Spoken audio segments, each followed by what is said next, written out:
It is few hours to go before Parliament's, ostensibly the National Assembly, convenes for Tuesday afternoon session, whereby all eyes will be in the House just to see what will be unfolding with regard to the talks that have been ongoing.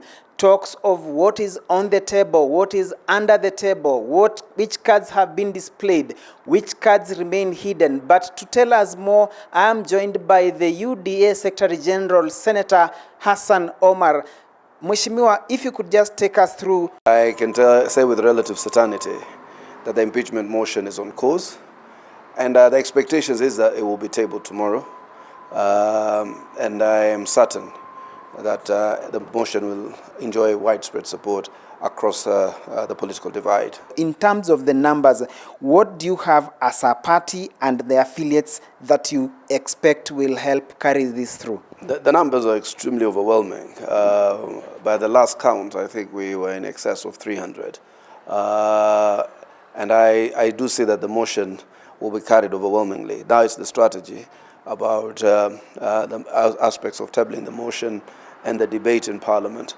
And I'm confident that this motion is a watershed in terms of a new aspect in which we can bring accountability to some of these respective offices and call on public and people who hold public offices to exercise the highest levels of decorum. So I'm confident that the numbers are there, and especially for the National Assembly vote, I think it will be close to almost a unanimity of vote. What is this political or legal crime that the Deputy President Rigathi Gachagua has committed, that there is that almost what you are calling unanimity that Rigathi Gachagua must fall? There is almost a consensus in this country that the office of the Deputy President requires high calling, where somebody is able to discharge his duties with utmost impartiality, with respect to the tenets of the Constitution, with respect to the principles of which we stand for as a nation. And we have wanted all along to slay the dragon of ethnicity. Never was there a mention of ethnic and any other form of balkanization pre-election. As we studiously try to put the country on the path of policy and policy discussions, a man was screaming off the highest hills and mountains that the mountain is this and the mountain is that. He argued about the shareholding. He went to the issue of 1 shilling, 1 man, 1 vote, in total contravention of what are the principles of equity and social justice in the Constitution. What he did in public and the enormous travesties he did in private has sent a shrill that this man could take us to the era of very toxic ethnicity, an era of chauvinism of the highest order, yeah? And that being the next office after the presidency, God forbid. Was there banging of the table and the freezing of his security detail from accessing the inner sanctum of the president? I think we'll wait we'll wait again to see the substance of the motion. I am privy to some of these information and details. Some will be averred, some might not be. But we will wait for the substance. As you have seen until this moment, there has been quite some good security of information as to actually the numbers of people who have signed and the motion that is being crafted and the depth of the evidence that has been compiled.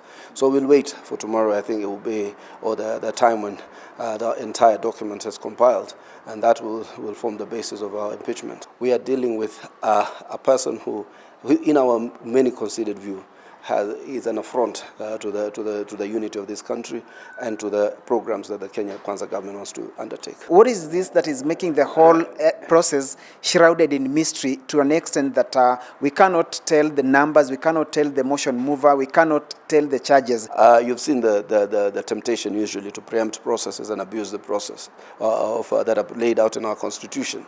You have seen a myriad of attempts, even by Clio and others, to try and stop the motion of impeachment, but it's a hot air that they're going to court on anticipation. So you don't want to give these kinds of destructive, diversionary elements, treasonable elements, the benefit of subverting this process by invoking unnecessary legal hurdles. Ordinarily, whenever there are big engagements coming up in Parliament, a party will always have a PG.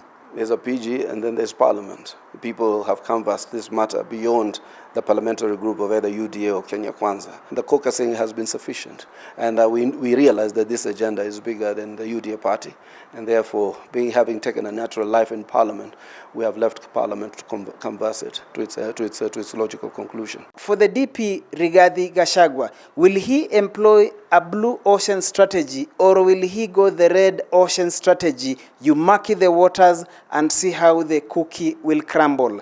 My name is Duncan Haemba. This is NTV.